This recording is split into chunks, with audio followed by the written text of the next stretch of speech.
Pop, Devil May Cry video on a Friday. You're welcome, finally. It's been 2 weeks. Puppy, get on your bed right now. So yes, it's been 2 weeks since I did not upload a video of Devil May Cry on a Friday, but now I did. Boom! Thank you guys for all the support on the previous video that I did on the novel. I didn't know I was going to do this good. I just wanted to talk about it, and now it went good, and now I'm continuing it because it got really more interesting, honestly. It got twice as interesting as it did in the last phase. I wasn't planning on making this Devil May Cry book chapter discussions a road to, you know, the beginning of the road to Devil May Cry 5, but then I decided, you know, fuck it.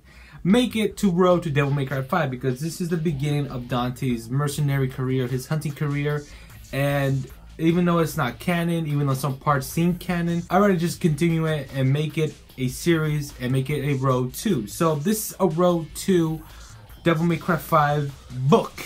Bam! Yes, that's what I'm doing now. That's what I'm doing. So let's rock.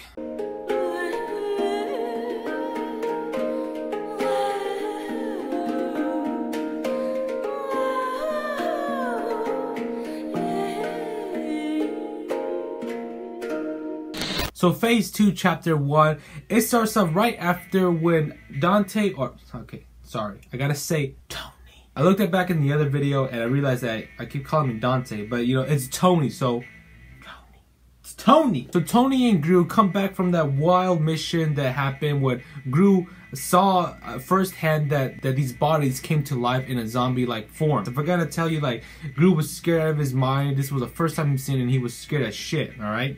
But he played it along because Tony, because Tony was there and he fought him off, and then they laughed about it. Hey, let's come over to my house and we'll eat dinner. So they come home and have dinner. Gru's wife passed away and now he's living with his daughters, Jessica, Tiki, and Nesty. Jessica's the oldest one, Tiki and Nesty are the youngest one. So Jessica is the housewife in the house, you know, making the food, cleaning, all that shit. Tony and Gru come home and eat, and they start just talking like a normal family is. This whole first scene, when we see Tony and Gru and everyone in the house just eating, it reminded me of the scene from Logan, where Logan, the Professor X, Laura, and the entire family were just eating, and when they were just talking about old times. And this was what it was like. It was like for Tony's first time eating with the family, because he has no one. He really has no one, because we know his past. His mother died, his father's dead, his brother's gone. And this is like the first time we see Tony, you know, experimenting what family is. And it's a very nice, heartwarming scene to see, and it very, like, you know, got me like, oh, Tony. So it was a nice feeling seeing them. The second half of the first chapter, things get really interesting. So back in the bar in Belly's cellar, they come back to the bar, and Enzo, the one that brings Tony's, I don't know why I did that. Enzo, the one who brings Tony's jobs, brings a new mercenary named Gilver. His face is wrapped in bandages. He has a full-on suit, grayish, bluish suit, and he has a katana. Okay. He comes in the bar and he challenges and he wants to fight the best mercenary or the best hunter in that bar.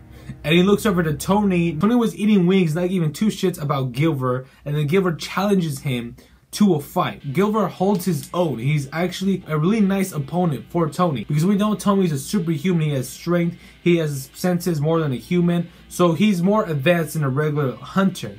But Gilver matches him. He matches his status. So their fights are equal. They're equal. First they fight with fists, then swords, and then with guns. That's when the Bobby says, no, stop it. Fist, okay. Swords, alright. Guns, no.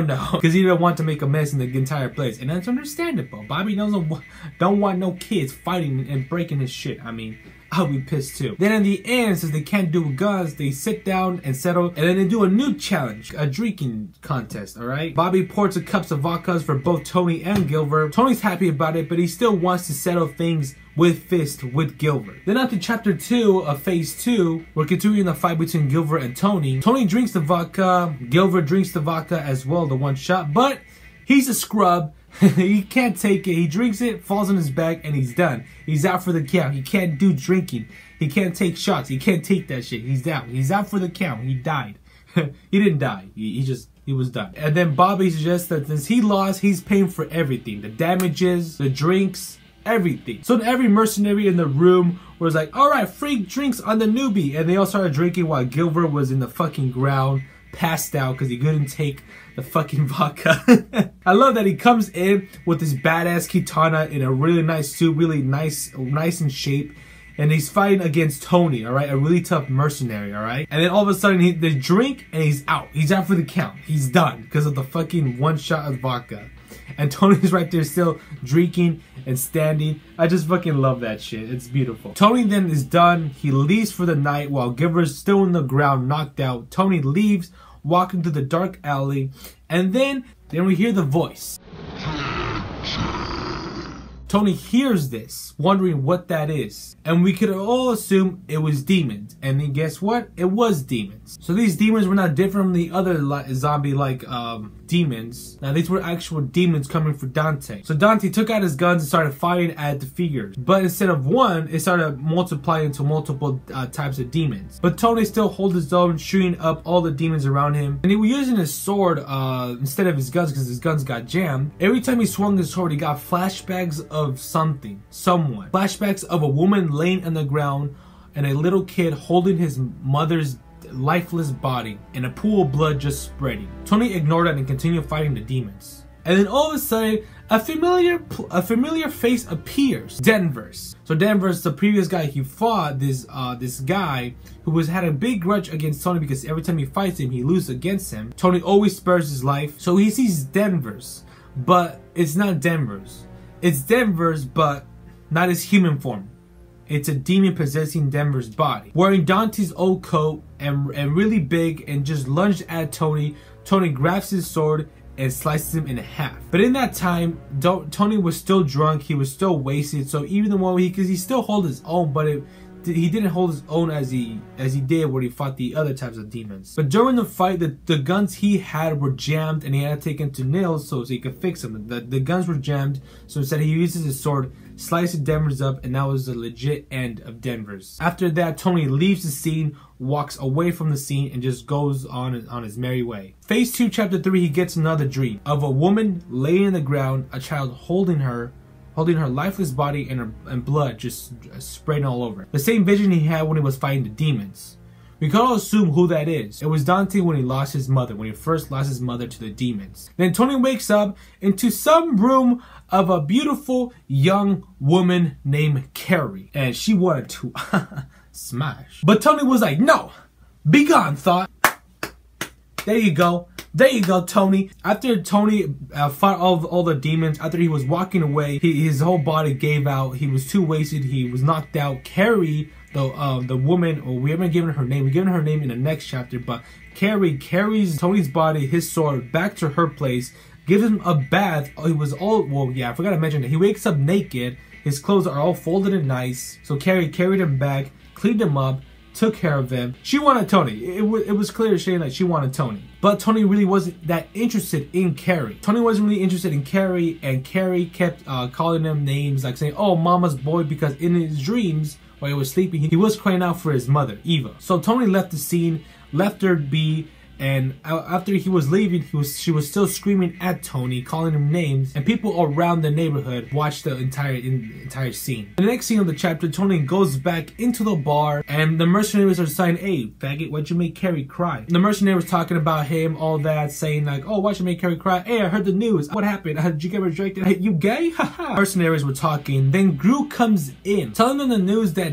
they found Danvers' body with Tony's jacket. So Danvers was a part of O's Club, another mercenary organization that takes on jobs. But mainly this mercenary club takes care of human bounty hunts. Take care of humans. Every time they lose one of their men, they go after the one that killed their men. People are gonna come for Tony now. So now Gru suggested that, hey, you should probably lay low. Anyone around you is gonna be in trouble. And he was referring to him and his family, Jessica, Tiki, and Nesty. And so Tony understood, he sighed and he understood, and he left. Gru told him, hey, you can stay at my place, we can hide you underground. And he was like, nah man, it's cool, it's alright fam, I got this. Tony left, and now his main mission now was to look for the superior who put a bounty on his head. Phase 2, Chapter 4. Tony leaves Bobby's bar, keeps walking, and he notices two people following him, alright? And then he shuts out, "Hey, I want to ask you two a question." The two people pull out their guns and start shooting him, but they're too slow. They're rookies because they can't aim for shit. Runs up behind them and kicks them in the shin. Not really, but he kicks them really hard. Holds their head up, just smiling, alright? With a really beautiful smile, alright? Doesn't show his smile, but you know his smile is beautiful, alright? He smiles saying, "Who the hell is your superior? Who the hell put a bounty on my head?" The guy gives him the name, the address, and then Tony goes to the location. He goes to this abandoned bank. Not abandoned bank or so, but in a bank that no one uses anymore. This bank had a really uneasy feeling. It was more a demonic feeling he had in this bank. So he goes through the doors to go into this bank, and then he feels another presence. More demons come after him. And now these type of demons had scythes. The scythes that killed Denver's the beginning of the story. So he goes inside the bank, he starts fighting these demons. But instead of fighting these demons with the sword, he decides to fight them fist to fist. And he starts knocking some demons out. What I mean by knocking them, I mean punching the shit out of them and killing them instantly, alright? He's pretty fucking powerful. Each punch, each kick, it was powerful. After he was done dealing with them, guess who shows up here? Gilford shows up. I forgot to mention a small detail in chapter 3. When Tony was leaving the bar, Gilford walks in the bar and Tony tells him, "You can have the job," because Enzo was gonna bring Tony a job, but then he was like, "Nah, Gilford, a newbie, can have it. I got something to do." And the job was to investigate the O's Club. So now they're both there in the bank. They start talking. And then Tony asked Gilford, saying, "How much did you see of that fight?" And he said he saw all of it, all of his fight. So Gilford saw the demons that Tony was fighting. But in that fight, Gilford wasn't scared. He wasn't so scared. He didn't seem surprised at all that Tony was fighting demons. Compared to Gru, who saw demons firsthand, he wet his pants. But Gilford, he was calm and cool. So after that, they had a little small talk, and they kind of built up this small friendship between Gilford and Tony. Tony suggested, after we're done with this, let's go back and have another drink of vodka. Like, hell nah, I'm not doing that shit again. Tony laughed, and that's kind of ends the chapter of phase 2, chapter 4. So that's what kind of happens in phase 2. Things are kind of starting to get a little more interesting.